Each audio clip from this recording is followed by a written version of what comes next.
Hotel Mexicana Huatulco. Comodidad y excelente servicio. 18 cómodas habitaciones, juniors, suites con aire acondicionado, televisión por cable, internet, wifi, frigobar, antecomedor, restaurante, alberca y estacionamiento. Además, caja de seguridad. Visita nuestra página www.hotelmexicanahuatulco.com.mx. Reserva al 01958 105 1569 o 01800 685 9191. Hotel Mexicana Huatulco.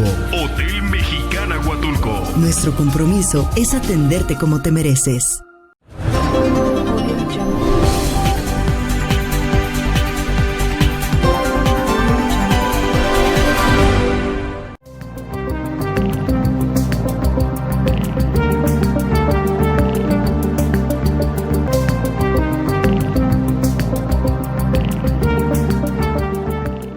Con el gusto de saludarles, su servidor y amigo Cornelio Berlín Cruz, gerente y director general de Corporativo de Medios de Comunicación, con nuestro enlace nacional de ABC Noticias con Miguel Bárcena en la Ciudad de México y nuestros enlaces internacionales de Radionet, allá en Chicago. Un saludo cordial a Ramón Arévalos allá en Chicago, en Radionet.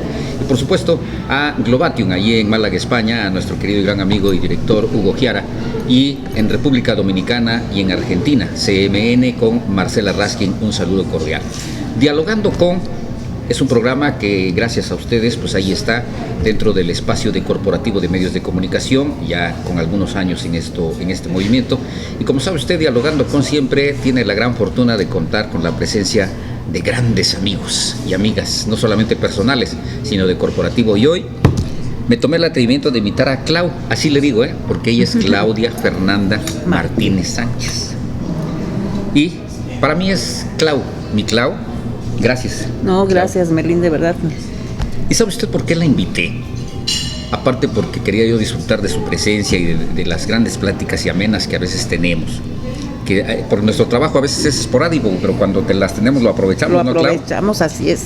Hace unos días, si usted vio el video que, pues bueno, me atreví a publicar de Corporativo, de donde Claudia recibió un reconocimiento a su trayectoria periodística, que no es poca, es mucha, y sobre todo un reconocimiento post-mortem a su señor padre, don José Martínez Bastida, que hizo escuela de periodismo en Oaxaca. Muchos estuvimos con él, y en ellos me incluyo, a mucha honra a su servidor, aquí en lo que es uno de los diarios muy importantes en el estado de Oaxaca y obviamente en la República Mexicana, que es el diario Noticias. Pero vamos a hablar de Claudia, pero vamos a platicar también de esta historia. El hablar de tu papá, Claudia, de don José Martínez Bastida, digo, no nos alcanzaría este programa, ¿no? Así es. Sino muchísimos, porque es mucha historia. Y le estoy hablando de lo que yo tuve oportunidad de conocer a don Pepe, porque así le decíamos, don Pepe, que él siempre me dijo transparente. Yo no sé si porque siempre estaba delgado o porque de plano en ese entonces apenas si podía comer, ¿no? Pero yo viví con don Pepe este trabajo sensacional en el periodismo, Clau, de casi finales del 79 hasta prácticamente el 85, mediados del 86 de ese tiempo, en dos etapas, porque tuve un tiempo primero y después, bueno, ahora sí que me fui y después volví a regresar. Y fue sensacional todo esto, aprendí muchísimo en el Noticias. A mí me tocó todavía, pues bueno, esa historia de que todavía escribíamos en las máquinas mecánicas. Los mecanógrafos utilizaban la famosa IBM, las eléctricas, para hacer las notas, para lo que se fotografiaba, el granear láminas. Me tocó vivir cuando llegaron las primeras computadoras a un periódico, ¿no? Con el sistema Pascal. Las primeras CompuGraphic, en fin, una historia grandísima. Pero sobre todo, hablar de don Pepe, de tu señor padre, Claudia, ¿quién mejor que quien es su hija, no? Merlín, pues yo te lo agradezco mucho el espacio que nos brindas. ¿Y qué te puedo decir? Pues es mi padre, sin él no solamente no estaría yo aquí físicamente, sino yo creo que no habría abrazado esta carrera y esta vocación que es el periodismo. Estos recuerdos que tú tienen y que tienen muchos de los que iniciaron el periodismo en Oaxaca junto con él, como Raúl Castellanos, Ismael San Martín, Amado San Martín, Narciso Reyes, o sea, columnistas, editores, dueños de periódicos el día de hoy, empezaron con él, y cuando yo me siento con ustedes, conozco la otra parte de la historia de mi padre. Desafortunadamente, pues yo era una adolescente, fui una mamá adolescente además, mi primer hijo lo tuve a los 16 años, y entonces no me di o no tuve las circunstancias de aprender todo lo que pude haber aprendido de don Pepe como profesionista, como periodista. Y cuando decido yo incursionar, pues fueron prácticamente 4 años, 5 años los que estuve ya de manera diaria con él en el periódico, en el Sur. Entonces yo aprendo con ustedes esas otras miradas de don Pepe, esas anécdotas que ustedes me cuentan, que no solamente me enriquecen a mí como hija, sino también a mis hijos, a mis nietos, pero sobre todo yo creo que es importante que las documenten, y ese es uno de los propósitos que yo me he puesto a partir de este reconocimiento que le hicieron a mi padre, y unos meses antes ya lo habíamos platicado de hacer un libro donde sean ustedes, yo soy la recopiladora de las historias, yo no soy la historia, y que ustedes escriban 5, 10, 15 cuartillas, lo que les dé la historia, como se hace en el buen periodismo, ¿no? ¿De qué tamaño la nota? Lo que te dé, o sea... Así es. Que cada uno de ustedes plasmara esas experiencias, esas anécdotas, y que lográramos hacer esta recopilación entre todos, porque no solamente estaría yo recopilando mi historia de vida, sino también yo creo que estaríamos aportando la historia, una parte de la historia del periodismo en Oaxaca para las próximas generaciones, y dejando testimonio de todo lo que ustedes han hecho, porque hoy que pues 20 años a la distancia y que mi padre falleció, pues ustedes son los que tienen la escuela, él les pasó la estafeta a ustedes. Así realmente, ¿no? No, y fíjate que lo platicábamos hace un momento, como decimos en este espacio fuera de cámara, todo eso que uno va viviendo cada quien, porque somos muchos de los compañeros, de los periodistas que hicimos escuela con don Pepe. Y en ese tiempo, pues bueno, el medio que fundó don Pepe, pues bueno, se tenía como antecedente, yo recuerdo, de lo poco que recuerdo era que estaba, por ejemplo, había estado el Oaxaca Gráfico, aún estaba el Oaxaca Gráfico, el Carteles del Sur de don Néstor Sánchez, el Oaxaca Gráfico de Lalito Pimentel, Panorama Oaxaqueño, y bueno, don Pepe, por eso decimos, llegó a ser escuela y llegó a revolucionar el periodismo en Oaxaca. ¿Y por qué? Porque fíjate que nosotros, y te lo dice un servidor, yo llegué a hacer en noticias el área de la policíaca, ¿no? Ya posteriormente don Pepe me metió al área política, pero hacíamos el periodismo de investigación, y en el periódico no se publicaba nada, no porque lo revisaba don Pepe, sino él no necesitaba revisar, él no iba a tu escritorio y veía la nota y a ver si... No. Simplemente él nos decía, o como decimos, olía la noticia. Uh-huh. Y lo que escribías tenía que ser cierto, tenías que tener bases, porque si no, simple y sencillamente, o no entraba la nota, o simplemente te decía él, ¿no? Y te regresabas a hacer tu trabajo. Eso era el liderazgo en el periodismo. Eso era porque te hacías en este trabajo. Han cambiado mucho las cosas, y bueno, ese sería otro tema posterior. Otro tema de las nuevas, ¿no? Hoy vamos a hablar de eso. Hoy vamos a hablar de don Pepe, en el cual, pues bueno, hay tanto que decir, hay tanto que recordar. Yo recuerdo esos pasillos, ese patio ahí en Libres, en fin, muchísimas cosas. Pero en vamos a decir, en este primer programa de Dialogando con, porque espero que hagamos otros. Claro que sí. Usted ve seguramente ahí, como decimos en el argot, el montón de papeles, el montón de periódicos. Y por ejemplo estaba yo viendo ahí la foto de tu papá. Caray, hombre, ¿no? Fíjate, o sea, que yo pensé, oye, siempre fue galán, ¿eh? No, sí, siempre fue guapo. ¿Qué puedo decir? Fue un hombre guapo, y con mucha personalidad, mucho carisma, con algo que naces. No te lo da la escuela, porque mi padre venía de una familia muy humilde. Mi abuela fue una obrera de una fábrica, madre soltera de alguna manera. Ella crió al hijo, él empezó a trabajar desde muy niño, y solamente concluyó en la formalidad de la escolaridad la instrucción primaria. Él se hizo en la calle, se hizo en la talacha y aprendió y caminó muchos escenarios, ¿no? Y cuando él llega a Oaxaca, pues llega por circunstancias del destino y por una convicción personal, porque en ese momento, o hasta ese momento, él había sido el dirigente juvenil del Partido Acción Nacional a nivel nacional, y no me contaba él, me lo contó don Eugenio Ortiz Walls mucho tiempo después, cuando ya mi papá había fallecido, y me decía, es que tu papá le ganó en el debate la dirigencia nacional juvenil a Diego Fernández de Ceballos, ¿no? En ese momento esos eran los niveles en el que él ya estaba empoderado, con la gran desventaja pues de que no era rico, y entonces el PAN era pues catalogado de elitista. Entonces había una fracción del PAN que no lo vio con buenos ojos, había la presunción de un fraude electoral en ese proceso electoral en el 62,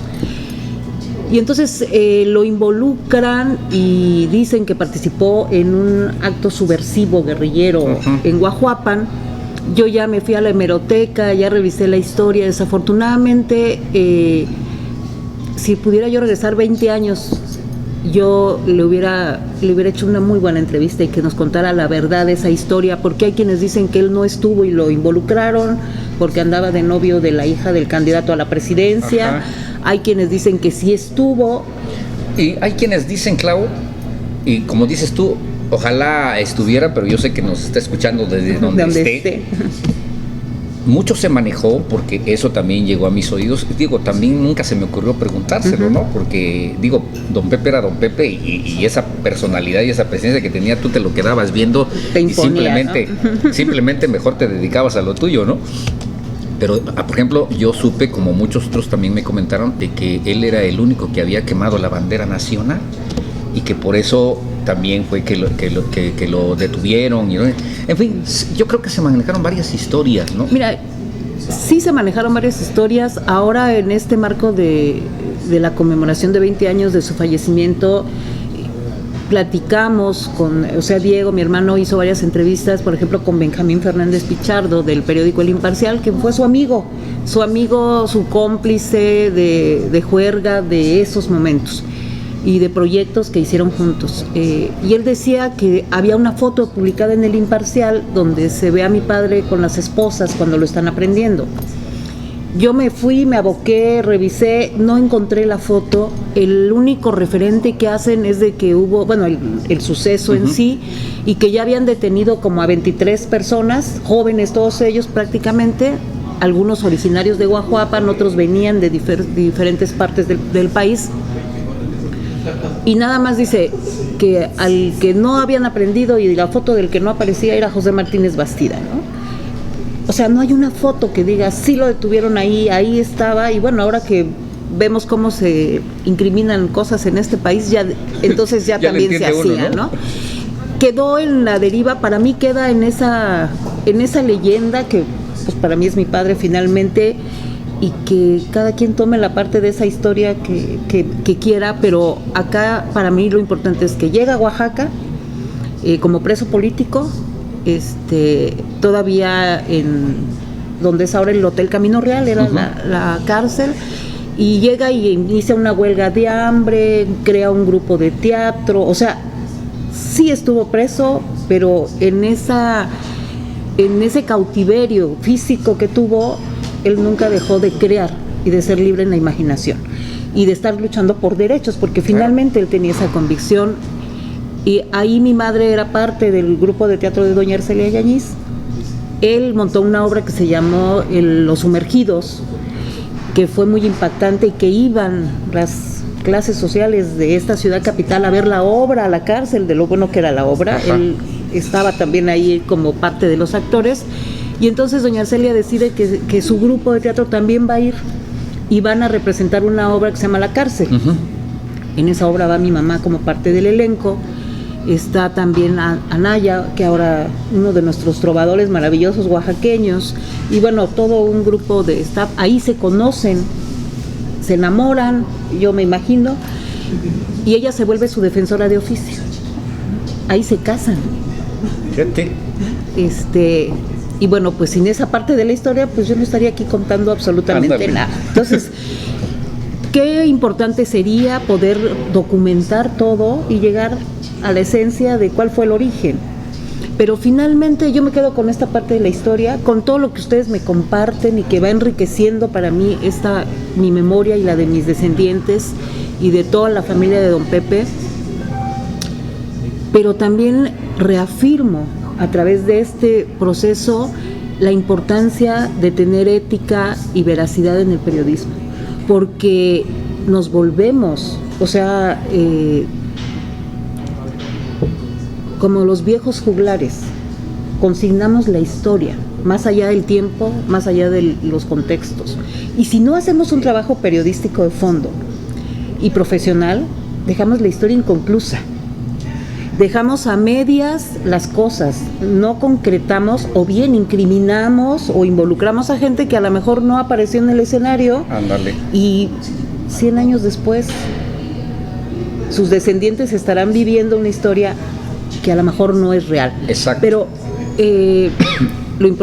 afortunadamente ahora ya están digitalizando todos los periódicos y que ahora las nuevas tecnologías pues mandan todo a la nube. Yo no acabo de entender esas partes, pero también ya están viendo la manera de que esas nubes se blinden para que se puedan conservar posteriormente, porque Exacto. Antes, por lo menos hoy estos días que regresé a mi historia personal, que recuperé algunas de los periódicos, como esta revista también, que fue la primera revista de Voz e Imagen, ¿no? de Oaxaca, que yo me siento orgullosa. Para mí esto es...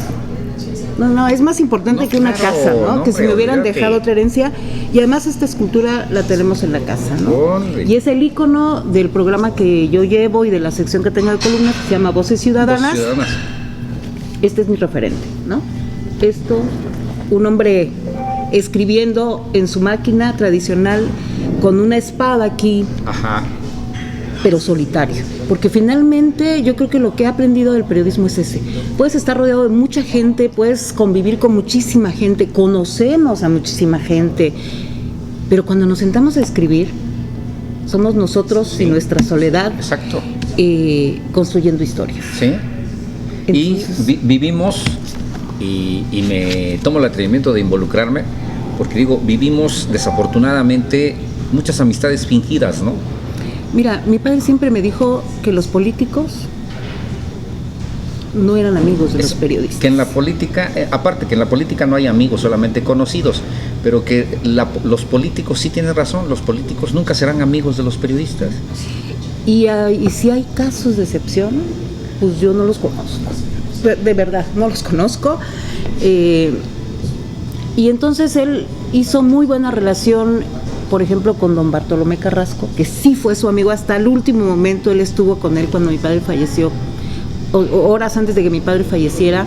Y yo creo que esa empatía que ellos generaron, esas sinergias, fue por los antecedentes que él traía, porque por algo se afilió al Partido Acción Nacional. Mi papá siempre fue muy creyente de la Virgen de Guadalupe. Y bueno, ahora que conocemos la historia, pues don Bartolomé fue el promotor de la teología de liberación en este país. Entonces yo creo que eso era el afecto, la amistad, la complicidad y los proyectos que construyeron juntos y que hicieron también que periódicos como El Noticias se convirtieran en el líder de opinión y en un parteaguas y en un referente de la historia, no solo del periodismo, sino de Oaxaca, y que además impulsara secciones como Voz de la Comunidad, donde era dar voz, era visualizar a los que no la tenían, era poner la demanda ciudadana en una portada, en una página de un periódico sin ningún costo, porque esa sección no se vendía, No. O sea, ahora pues si no hay lana no hacen el reportaje, pero en ese momento era dar voz, porque yo creo que él aprendió una lección muy dura en su vida, que fue el que le transformó la vida por completo, que fue el haber estado como preso político, que salió gracias al indulto de un gobernador oaxaqueño y a su intervención de Brena Torres, a instancias de mi abuela, que era trabajadora del gobierno del estado y que lo fue toda su vida y líder del sindicato, que abogó el gobernador y don Pepe salió salió del penal, porque Ándale. si no, yo creo que ahí hubiera podido... vamos a decir, ahí hubiera muerto. Ahí hubiera terminado, ¿no?, sus días, ¿no? Y te digo, todo esto, ahora hace rato que comentabas, Clau, sí es muy interesante, ojalá que lo hagas, digo, no es tan fácil, porque no es una labor fácil, pero que se dejara plasmado en un libro esta historia del periodismo en Oaxaca, porque es parte de la historia del periodismo en Oaxaca. Yo apelo a la buena fe, al afecto y también incluso a los no afectos que hay de muchos que están en los medios hacia mi padre. ¿Por qué? Porque hay partes de esa historia que yo puedo recopilar, pero que yo no las puedo reconstruir en la emoción como ustedes. Entonces yo le pedí, por ejemplo, a Raúl Castellanos, a Luis Ramírez, te lo pido hoy también a ti, gracias, Clau. A Sócrates Campos Lemus, o sea, a toda esa gente. Escribamos cada uno de nosotros nuestra historia. Ahora sí, que escribamos cada uno de nosotros la historia que vivimos, la ¿no? historia que vivieron, pero que sea un trabajo si nosotros vivimos de esto y nos nutrimos de escribir, pues si tú te pusieras a escribir las anécdotas, yo creo que no te alcanzaría un libro. No. Pero por lo menos yo creo que a cada uno sí le podría echar tecleadita, o que lo dicten y yo lo transcribo de verdad, que lo graben y que me lo hagan llegar, por lo menos 5 cuartillas, 10 cuartillas, 20 cuartillas de cada una de sus historias. Ahora sí que extractemos lo que consideremos, todo lo que vivimos con don Pepe fue sensacional, ¿no? Pero que extractemos lo que consideremos más, como te diré, como más a lo mejor impactante o más importante, o que haya dejado más huella en nuestra vida, ¿no? Y sí tienes razón. Por ejemplo, haz de cuenta que yo me pongo a escribir lo que viví en ese tiempo, finales de 1979, 80, y años posteriores. Yo dejé el Noticias en el 83, casi a mitad del 83, y regresé en el finales del 86. Y ya me dejé el Noticias en el 90. Entonces, yo creo que hay que hacerlo. Qué bueno que haces la invitación. Y como tú dices, bueno, cada uno de nosotros, si en realidad queremos aportar algo, lo vamos a hacer. Sin necesidad de que nos lo estés recordando, ¿no? Y además no está abierta la invitación solamente a la gente que como tú, que como muchos compañeros, Isaac Olmedo, Alfredo, Narciso, hablan bien de don Pepe. O sea, yo sí estoy cierta que tiene que haber otros actores de esta historia que tienen otro tipo de percepción de lo que fue mi padre, porque pues Perita en Dulce no creo que haya sido tampoco, porque si no hubiera llegado a donde llegó, ¿no? Ni hubiera construido este periodismo en Oaxaca. Que también participen, o sea, que también consignen, porque estamos tratando de hacer una historia real. Porque todo eso le da sabor, ¿no? Como decimos coloquialmente, eso le daría sabor al libro. Y le da la veracidad. Exacto. Y la realidad, porque va a ser un documento que a mí me gustaría que fuera de consulta en un futuro próximo y para siempre, de la historia del periodismo en Oaxaca, de una escuela que sí encabezó mi padre, pero que sin ustedes pues no hubiera sido escuela. Entonces ustedes son parte de esa historia. No es competir con ustedes, sino es enriquecer esto y también documentarlos a ustedes mismos, porque hay muchos compañeros que han fallecido y que pues con el paso de los tiempos a veces ya ni en tu casa se acuerdan de ti. Exacto. Y aquí es dejar un legado de esta historia, porque yo creo que cuando ejercemos el periodismo al 100%, así como esta portada, yo creo que por eso me impacta tanto, generalmente nos quedamos solos, porque dedicamos todo el tiempo a este oficio cuando lo iniciamos con pasión, con vocación, no porque no quiera uno a la familia o a los hijos, sino porque tiene uno esa responsabilidad y entonces vas delegando. Yo, por ejemplo, mis hijos todavía el día de hoy, que ya son adultos, me dicen, mamá, es que se te olvidaba ir por nosotros a la escuela. Pues no se me olvidaba, pero si yo estaba en una entrevista o tenía yo la entrevista con algún funcionario y que llegaban 2 horas después, pues no me daba tiempo ir por ellos, o sea, y yo decía, pues no es que le diga, oiga, ahorita regreso, eso no era, para mí no era válido. O sea, el ser mujer, y a mí me lo dijo mi padre, el ser mujer, si quieres ser periodista, porque uno de los grandes opositores que yo tuve en mi vida para ser periodista fue él. Cuando yo y esa frase que te dijo, ¿no? Esa frase que te digo. ¿De qué? ¿Del periodismo? Que el periodismo no era para los ángeles. No era para ángeles, sino que era de demonios y que era 365 días, 24 horas. O sea, no había excusas si yo tenía hijos y no tenía hijos. O sea, para él había una igualdad y una equidad en la percepción periodística, que cuando yo junto con otras compañeras creamos la Asociación de Mujeres Periodistas, él nunca estuvo de acuerdo, porque me decía, a ver, ustedes solas se segregan, eso no es la equidad. La equidad es que estemos a la altura, unos y otros, o sea, porque eres mujer, entonces tú sí puedes irte a tu casa temprano, hay que cuidarte. Pues no, o sea... Sí, ahora sí que si te metiste a este asunto, es que sabes que tienes que estar, ¿no? Y curiosamente, los primeros reportajes yo creo que me andaba calando, porque un tiempo estuve escribiendo con la complicidad de algunos... empecé en el Noticias. Ajá. Y mandaba yo como poemas, ¿no?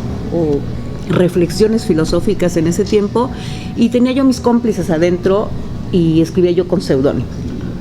Después ya en el Sur empecé también a escribir sin que él se enterara que era yo, y lo firmaba con nombre de hombre, obviamente. Ajá. Y ya después de un periodo de 6, 8, 10, ¿no? Yo le decía, ¿y cómo ves esa nota, ese reportaje? Me decía, no, pues sí, yo creo que voy a buscar a este muchacho. Y cuando dijo, pues tráiganme al muchacho, pues resulta que era yo, ¿no? Y fue cuando me hizo toda esta apología y me dijo, a ver, tú tienes a mis hijos, o sea, sus nietos, claro. No sé qué, no sé cuándo, ese es un trabajo muy duro. Pues yo quiero ser periodista y yo quiero ser. Y entonces le dice a Evaristo, dijo que quién no recuerda a Evaristo. Evaristo era... No. Fue su fiel escudero hasta que le ganó la ambición, porque de verdad yo creo que fue de los hombres que si mi padre estuviera vivo se sentiría más defraudado en la vida por el último momento, porque a veces una sola acción puede cambiar una historia, claro. ¿No? Pero bueno, entonces Evaristo era el coco de todos. Sí. Y conmigo yo no fui la excepción, ¿no? Y yo creo que a mí me fue peor que a todos, porque además era yo la hija de don Pepe, y había un resentimiento, y lo entiendo, de mucha gente, porque yo era la hija de don Pepe, y lo que no le podían hacer a él, pues me lo hacían a mí, obviamente, ¿no? Y como yo era muy chingona y muy macha, pues yo no me quejaba. Eso estaba prohibido, irte a quejar. Entonces mi primer reportaje que me manda a hacer fue a un anfiteatro. El segundo reportaje fue a unas entrevistas a barrenderos en la madrugada. El tercero fue a un lugar que había ahí por el monumento a Juárez, de salida, que se llamaba el Casablanca. Ah, ya, sí. O sea que era, pues era un congal, pues, sí, había claro. Muchachas, había prostitución, había tráfico de todo, ¿no? Entonces era como calar, y ese hijo de mis hijos estaban chiquitos, y cómo le hago, y cómo los dejo, y cómo voy, y pues aprendí. ¿Pero te lo aventaste? Me aventé, y yo creo que cuando él ya vio y dijo, no, pues yo creo que esta sí tiene madera, pues me ponían pruebas cada vez más difíciles, retos más fuertes, que en vez de doblarme me hicieron creer y reafirmar esta pasión, porque yo digo que para ser un buen periodista no solamente necesitas un título universitario, necesitas pasión, necesitas instinto, hueles la noticia. Es algo que no te lo da la escuela, que no te lo da, ya nacemos, o sea, son como habilidades que a lo mejor mi genética, o sea, mis genes reptilianos, ¿no? Son el periodismo, porque mi madre también fue una mujer luchadora social. Mis tatarabuelos, uno de ellos se le opuso a don Porfirio Díaz y lo mandó a encarcelar, que era su primo hermano, a San Juan de Ulúa. El tatarabuelo salió ciego prácticamente. O sea, en mi árbol genealógico hay historias de vida y de guerra permanente, pero todas tenían como ese dejo de la búsqueda de la sociedad, de la justicia. Entonces yo no estoy exenta de eso. Claro. Y el periodismo que hemos tratado de hacer, pues ha sido ese periodismo social, ese periodismo ciudadano. Hemos vivido momentos fáciles, difíciles, amargos, pero en el balance general a mí me preguntaban, en una entrevista que tuve con unas niñas que están empezando un programa de televisión por internet en Monterrey, comunicólogas muy jóvenes, ellas llenas de entusiasmo, que tú las ves y dices, híjole, sí, alguna vez yo te quieres comer el mundo, ¿no? Que uno dice, ojalá que les vaya bien, porque esto es para demonios, no, eso pues es cierto, sí, ¿no? Pues. Y entonces yo me hacía la pregunta una de ellas y me decía, ¿qué es lo que usted cambiaría si pudiera en la historia? Pues yo creo que cuando decimos nada, que sea exactamente igual, no es cierto. Yo creo que sí cambiaría yo 2 o 3 cosas. Una de ellas, yo creo que sería haber podido compartir más tiempo con mis hijos, ¿no? Porque cuando volteas y ya son adultos y dices, híjole, y no estuve cuando hubo este evento, y no estuve cuando mis hijos no saben de una mamá que haya ido a las juntas de la escuela o a llevarles la torta al mediodía, como veo ahora las señoras que pueden estarse todo el día platicando. A mí sí me entra así como la nostalgia. A mí me hubiera gustado, pero en ese momento yo estaba haciendo periodismo, yo no podía. Exacto. Cumplir Y es que con esos roles. esto, como decías, Claudia, es de cuestiones de pasión. En la escuela no te lo enseñan. O sea, en la escuela no te enseñan, en la escuela te enseñan teoría. Técnicas, metodología. Pero afuera es la realidad, ¿no? Y como tú dices, cierto, esto hemos vivido, a lo mejor no es la palabra, Clau, pero a veces hemos desaprovechado a la familia, por decirlo así, ¿no? Como tú dices, por ejemplo, yo viví el no estar en la clausura de mi hija cuando terminó el kinder. ¿Por qué? Porque tenía yo que cumplir un reportaje, ¿no? Y después te pones a pensar y dices, bueno, que no lo pude dejar, pero es que es eso, la pasión. Sí, uno ¿no? piensa que es insustituible, que lo más importante es esto, porque Ándale. así es, y deja uno hijos, pareja, casa, familia, amigos incluso. Por eso yo vuelvo a insistir, esta imagen nos refleja Dice todo. para dónde vamos los periodistas. Es nuestro futuro, o sea, Sí. Porque llega un momento en que ya no tienes ni el ánimo ni las condiciones físicas para seguir en la farándula periodística. Como dije, dímelo a mí, pues ya. O que te dicen, oye, que una entrevista. Yo me acuerdo que al principio te dicen, oye, vas a ir a entrevistar a fulano, híjole, y te entra la emoción. Sí. Oye, que vas a ir a cubrir el evento del 15 de septiembre al Palacio, y que vas a ir a... no, y uno, pues estás alimentándote. Pero hoy en día me dicen, híjole, si a mí me pusieran un reportaje, oye, ve a Palacio, digo, ay, no, qué flojera, quiero irme a mi casa, ponerme a ver, no sé, a leer, a tomarme un café, porque los egos ya se apaciguaron. Yo ahora digo, en las áreas que trabajo, ahora no solamente de medios, sino con grupos vulnerables, con niños y personas con discapacidad y adultos mayores, y llegas con los funcionarios, con los políticos y les planteas los proyectos, hijo, te ven con tanta desconfianza. Sí, ¿no? O los compañeros que están en las áreas de comunicación social piensan que les vas a ir a quitar la chamba. Y yo les digo, no, mis 5 minutos de fama en la vida ya los tuve, pagué el precio por tenerlo. Hoy en día yo quiero poner la mesa para que les aplaudan a ustedes. O sea, yo ya no quiero la foto ni los reflectores. Quiero pensar que el trabajo que hemos venido haciendo valió la pena,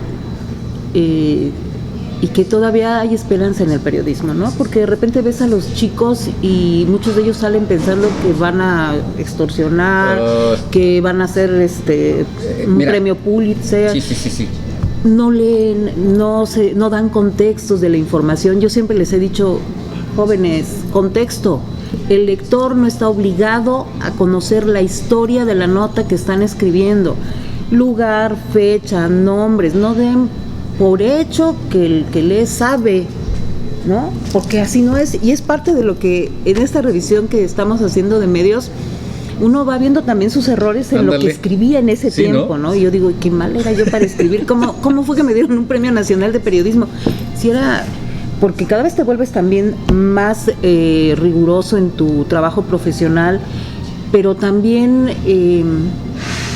aprendes a escribir de otra manera, aprendes a quitar mucha paja, a ser como más contundente. Por eso yo creo que la columna o los géneros de opinión, pues aunque a muchos no les guste, en la mayoría de los análisis serios, reflexivos de la política, de temas sensibles para el país y para la sociedad, pues tenemos que escribir los viejos, porque los viejos ya caminamos la historia, tenemos esos contextos, y de repente pues lo que menos quieren es que uno haga columna, precisamente por eso. Por lo que se tiene de lo que le llamamos experiencia, ¿no?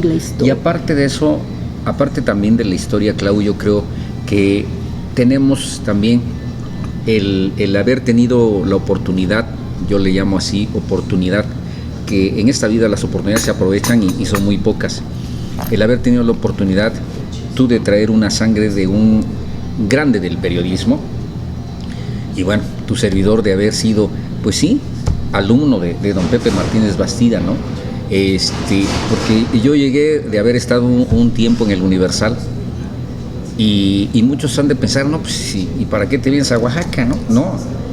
No es el medio, es la forma como vas caminando, ¿no? Y yo no hubiera aprendido lo que ahora sé y las puertas que afortunadamente se me han abierto si no hubiera yo aprendido de don Pepe Martínez Bastida en muchos aspectos, ¿no? Así es, Melín, y fíjate, yo digo que la vida a veces uno se la hace difícil porque la vida en sí misma es generosa. Si don Pepe no hubiera tenido esa generosidad, que para mí es la palabra clave que me lo recuerda y que lo identifica, y que yo la reafirmo cuando converso con gente, no solamente del medio, sino con gente que uno ni se imagina, o sea, en momentos de mi vida que han sido cruciales, aparecen así como ángeles, aunque digan que cursi, y te dicen, no se preocupe, su papá a mí me apoyó y yo acabé mi carrera porque él me ayudó. No, es que don Pepe me apoyó para mi negocio, es que don Pepe, y te brincan las cosas de manera impresionante, y entonces yo digo, híjole, pues aquí don Pepe sigue todavía, pese a los 20 años y a la distancia y a todo lo que sucedió después de su muerte, pues nos sigue arropando. Y hay otra cosa que la considero, y así lo considero yo por la forma a lo mejor en que me crié o me educaron, ¿no? Decimos, aunque se escucha así como decimos medio glamour, pero como siempre he dicho, don Pepe es uno de los ejemplos que ahí va a estar siempre, permanentemente, como decimos, don Pepe seguirá siendo periodista aún a pesar de haberse ido hace 20 años. Y la prueba ahí está. Imagínate, no estamos hablando de un año, no estamos hablando de medio año, de 2 años, estamos hablando de 20 años que ya partió, ¿sí? Y él está presente, ¿sí? Entonces, esto es lo que nosotros también... Es cuando te das cuenta que realmente trascendió. Exacto. Y cuando yo hablaba de esta generosidad de ese ser humano que fue mi padre, si él no hubiera hecho esa escuela, y yo creo que no la visualizó de esa manera, creo, no sé, ¿no? Si él no hubiera hecho esa escuela y hubiera sido generoso para abrir puertas de los medios o para hacer esos equipos que hizo, porque para él más que dar oportunidades, él abría puertas, ¿no? Sí. Yo no hubiera podido, por cuestiones de edad, de tiempo, de circunstancias, conocer y aprender de mi padre a través de ustedes. Porque cada vez que yo me siento con ustedes, o sea, estoy aprendiendo parte de la esencia que ustedes llevan de él, aunque él no esté. Y es lo que me ha permitido en estos 20 años empezar a construir mi propia historia en el periodismo, porque yo ya no lo tuve para que me enseñara, para que me guiara, para que me dijera así no va.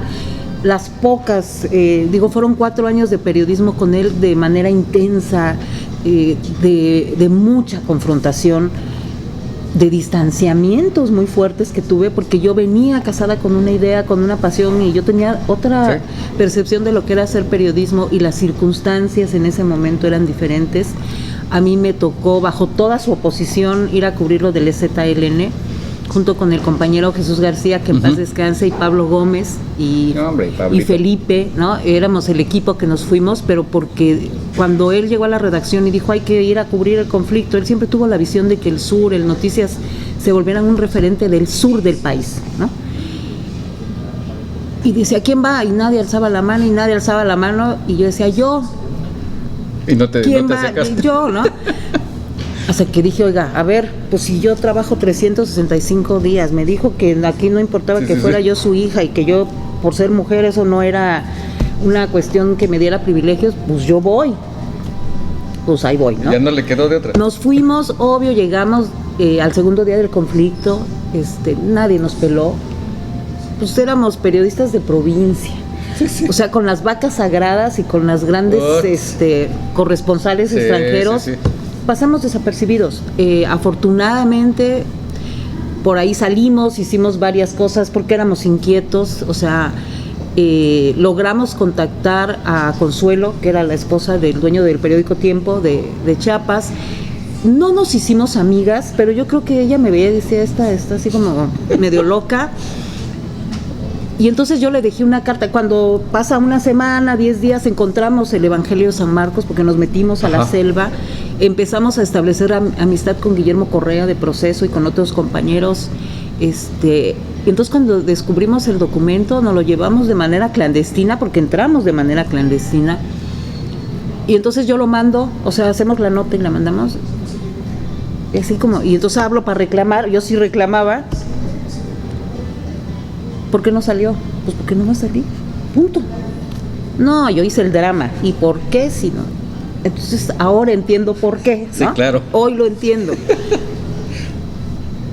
Lo publica Proceso, ni nos menciona, pero establecimos la relación con Guillermo, ¿no? Nos regresamos, pero yo regreso con esa indignación, esa impotencia, y le dejo una carta a Marcos con Consuelo, donde le cuestiono y le digo, bueno, a ver, oiga, pues, ¿cómo? ¿Dónde está la equidad? Nosotros nos vamos, o sea, hice mi catarsis ¿no? O sea, usted también nos discrimina, somos periodistas, y le cuento mi tragedia de haber estado y no haber podido ni siquiera acercarnos a él. Regreso, pues continuamos el trabajo, y como a la semana o a los 10 días, entonces yo vivía en San Sebastián Neta, y pues no había la tecnología que hay ahora, ¿verdad? Entonces me mandan Viper, urge que te vengas, y urge que te vengas. Dije, ay, pues urge, ahí vengo, a la civilización. Y llegando, me acuerdo que por el llano me estaciono, y me empiezan a llegar mensajes, y felicidades, y yo, pues no, ¿de qué, no? Entonces ya me paro y le marco a una persona, y me dice, Claudia, ¿no has leído El Financiero y la Jornada? Le digo, no. Te contestó la carta Marcos. A ver, ¿cómo? No, te contestó, o sea, eres la nota en El País, ¿no? Entonces, pues ya fui a comprar el periódico, a leerla, porque acuérdate que en ese momento los periódicos nacionales llegaban pues después de las 11, 12 del día. Y se volvió como el boom, donde Marcos dice que si así como lo había yo cuestionado, escribía algún día en este país si había democracia, iba yo a recibir un premio nacional de periodismo, ¿no? Yo creo que Consuelo se llevó la regañada de su vida, porque Samuel, cuando se publica, él también pone una réplica, y no era Samuel, era el dueño del periódico Tiempo, donde dice que él no avala que no me avala, pues que no nos avala a nosotros, que porque hay muchos infiltrados y que no sé qué, o sea, se la cura en salud. Pero finalmente Marcos en esa carta nos invita a ir a hacerle la entrevista, nos pide chapulines y mezcal, y ahí vamos otra vez, ¿no? Bueno, cuando volvemos a ir, a mí lo primero que me dijeron es, no vas. Y me lo dijo mi padre, y me lo dijo el padre de mis hijos, mi esposo en ese momento, y la advertencia fue, bueno, te vas, y nos divorciamos. Y en el caso de él me dijo, pues vas, pero con cuidado. Pues fuimos, ¿no? Fue toda una travesía. Yo creo que nos apoyó muchísima gente, porque éramos como un ícono de esa pequeña luz que se podría abrir de los oaxaqueños en un proceso de esa magnitud, ¿no? Nos fuimos, nos pasó de todo, nos detuvo el ejército, nos detuvo el EZLN, estuvimos al final confinados en un espacio porque ya estaba muy tenso el ambiente. Y un día me habla mi padre y me dice, Claudia, te regresas, se acabó. No, pero ¿por qué? Si todavía estamos esperando que el contacto con Marcos para la entrevista. Y que me dijo, te regresas, se acabó. Ah, no, pues renuncio. Y que le renuncio. Me dijo, pues me renuncias, entonces no hay viáticos, no hay hotel, no hay nada, O sea, ya no eres trabajadora del periódico. Pues me arropo con Guillermo Correa, con un compañero de Canadá, un compañero de Puebla. Y curiosamente en mi vida siempre me ha tocado trabajar más con hombres que con mujeres, y a veces yo soy la única mujer en el grupo, ¿no? Y esa vez no fue la excepción tampoco. Al final Guillermo nos arropó en su habitación, porque era el del medio con dinero, y nos echamos como 2 semanas en la habitación, todos, ¿no? No, pues como ya habían llegado algunos compañeros de Oaxaca, pues empezaron a manejar que casi hacíamos orgías todas las noches en el hotel, y yo era la única, y casi me acosté con todos, ya sabes, ¿no? Sí. De verdad yo aprendí en esa experiencia la solidaridad y el compañerismo, porque si algo no se nos ocurría, era precisamente tener contacto sexual. Estábamos en otro mundo, que la gente no lo puede entender porque no lo vive, y quienes ya lo han vivido lo van a entender. estás en otra dimensión. Sí. Tus prioridades son otras, o sea, se te olvida si tienes hambre, se te olvida, o sea, tú estás en la convicción, con la adrenalina, con la emoción, con el miedo. Digo, cuando nos detuvo el ejército igual nos pudo desaparecer. O sea, tantas cosas que vivimos en ese periodo de tiempo. No, hombre. Y entonces cuando ya estamos, bueno, no sabíamos la hora y el lugar, ya estaba muy, muy álgido el ambiente. Es cierto que ya habían dinamitado muchas pistas clandestinas. Y entonces un día no había teléfono en la habitación, sino bajabas a la recepción y me dicen, oiga, don Pepe ahí en la recepción. Pero cuando me hablaban, pues o sea, siempre me dejaban los recados en la recepción o bajaba yo a contestar el teléfono. Entonces yo bajo pues veo a don Pepe en la puerta con militares atrás de él. Es ella, ¿no? Casi. Y yo así, ¿cómo? Nos vamos. Así de aguilita, me subieron a un avión militar y vas de regreso. Ya en el regreso él me dijo, a ver, no te estás dando cuenta de la dimensión de esto, cómo puede marcar tu vida, casi ya te volviste guerrillera o sea, eres guerrillera de pluma. Esto es una historia que tiene otras vertientes. O sea, finalmente yo creo que le ganó no solamente la visión y la experiencia que él tenía de haber vivido algo similar, pues el amor de padre, ¿no? Claro. Finalmente yo era la mamá de los hijos, de sus nietos, y entonces regreso y de ahí empieza una persecución porque me asocian con el EPR, o sea, yo era guerrillera, cateaban mi casa, me volví así como la guerrillera de Oaxaca junto con otros compañeros. Y con el tiempo, ahora que lo veo, digo, fue una experiencia extraordinaria, maravillosa para mí. Cuando nos detiene el EZLN en la selva, fue como la aventura, ¿no? La aventura que te hace visualizar a un México que estaba naciendo, pero también te hace ver hoy, a la distancia, los riesgos que a veces uno no mide, ¿no? Conmigo, si mí hubiera pasado exactamente lo mismo, la vida de mis hijos se hubiera transformado. Pero hay algo tan interesante, Clau, que es eso, la historia. Lo que uno a veces es partícipe de esas grandes historias, ¿no? Y por eso te decía yo, hay que hacer, yo me tomo ese atrevimiento de tomar esa responsabilidad de mi parte, de escribirte lo que yo viví con tu padre y hacerlo, ¿no? Y de ahí lo que vengan, ¿no? Abrimos, aprovechando la oportunidad que me das y este espacio, abrimos la invitación de verdad a todos los que quieran colaborar con este proyecto, colaborar con el proyecto de recapitular esta parte de la historia del periodismo en Oaxaca. Todos, sin excepción alguna, son bienvenidos. O sea, porque cada uno de los que quiera participar en este proyecto está aportando la visión, el aprendizaje y también está dejando testimonio de su propia historia. Claro. Y yo creo que esto es importante porque a veces nosotros ahora, bueno, desde hace 30 años decimos hay que visualizar a los sectores vulnerables. Los periodistas somos la voz de la verdad. Yo con mi programa que se llama Voces Ciudadanas ando empoderando y buscando a los que no tienen voz para abrirles los espacios, pero entre nosotros, entre los pares, a veces no somos capaces de reconocernos y menos de ponernos de acuerdo. Pero esto no tiene ni tintes políticos, ni tiene tintes económicos, ni me voy a hacer millonaria. Yo creo que simplemente es pues dejar historia, dejar parte de nuestra propia historia en una hemeroteca, en un documento.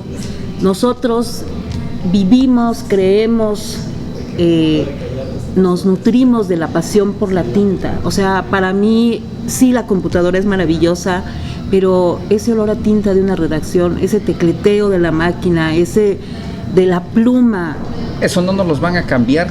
Es la esencia. Para nada, porque es la esencia. Y claro, como siempre lo comento, y tú lo sabes, el tiempo en espacios digitales y de video, pues el tiempo es nuestro peor enemigo, ¿no? Yo creo que esta es la primera parte y te comprometo a que hagamos otros 2 o 3 espacios igual en donde platiquemos. Y dialogando siempre cierra con un mensaje de quienes me hacen el favor de estar aquí conmigo.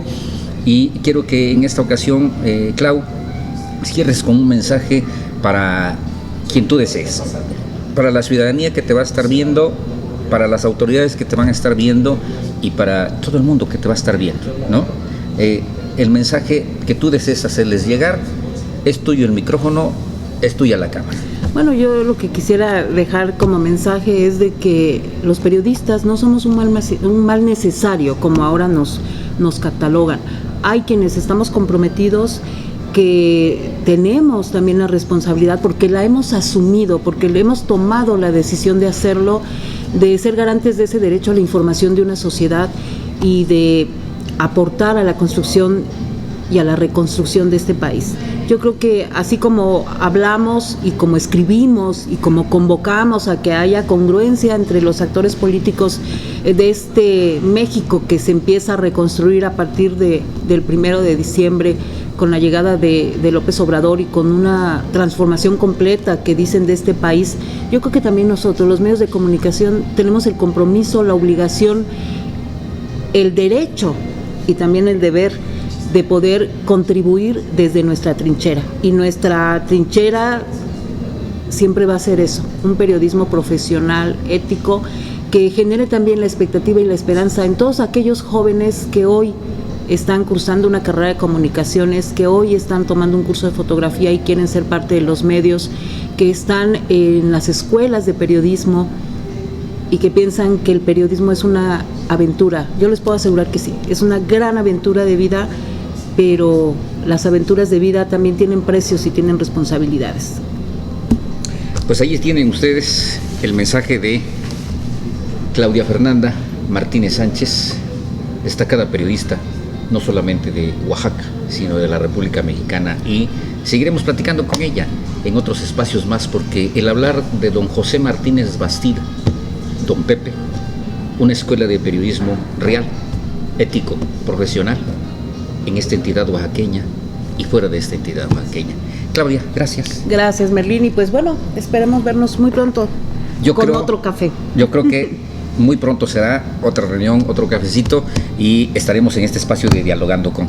A todos ustedes, muchísimas gracias por el favor de su atención, gracias por la preferencia que nos dan, y como siempre cerramos este espacio de Dialogando con. Su servidor y amigo Cornelio Merlín Cruz les dice, nos estamos viendo, nos estamos escuchando en la próxima ocasión. Hasta luego.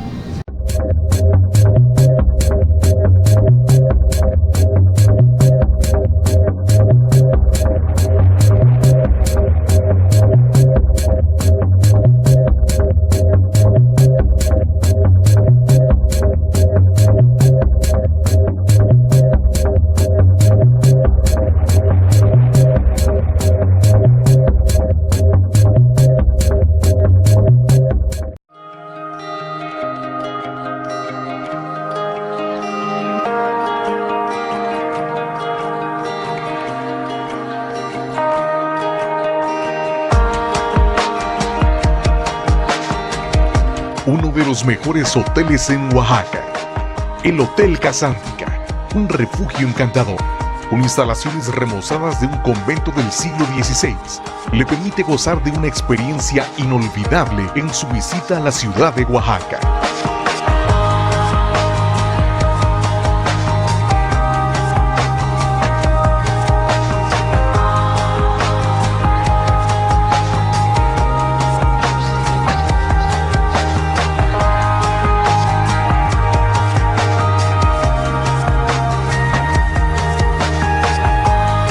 Cubrimos todas sus necesidades de exclusividad, cultura y ambiente familiar. Mezcla perfecta entre el encanto de un hotel boutique y el servicio de un gran turismo.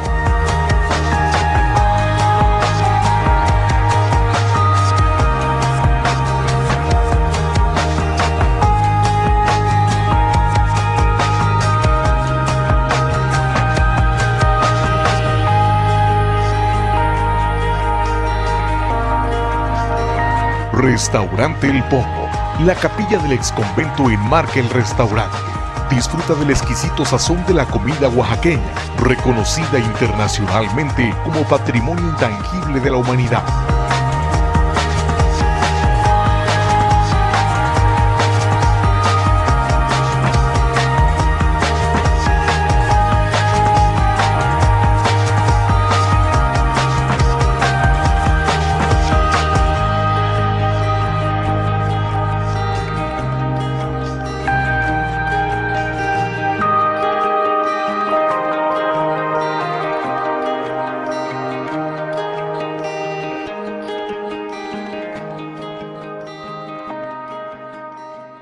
Casa Chagüe, dedicada a la producción y comercialización de mezcales y alimentos típicos de Oaxaca, con más de 30 años de experiencia en el mercado del mezcal. La auténtica y tradicional probadita del buen mezcal en Casa Chagüe, una bebida con tradición ancestral, elaborada de manera 100% artesanal. Conoce nuestra variedad de exquisitos mezcal, cremas de mezcal, para todo mal, mezcal, a todo bien, también, y para remedio, litro y medio. Visítanos en Bugambilia, número 1202, sector H, La Crucecita, Bahías de Huatulco, todos los días de 8 de la mañana a 11 de la noche, y en nuestra web www.mezcalchagüe.com, o comunícate con nosotros 01800 123 2462. Te esperamos.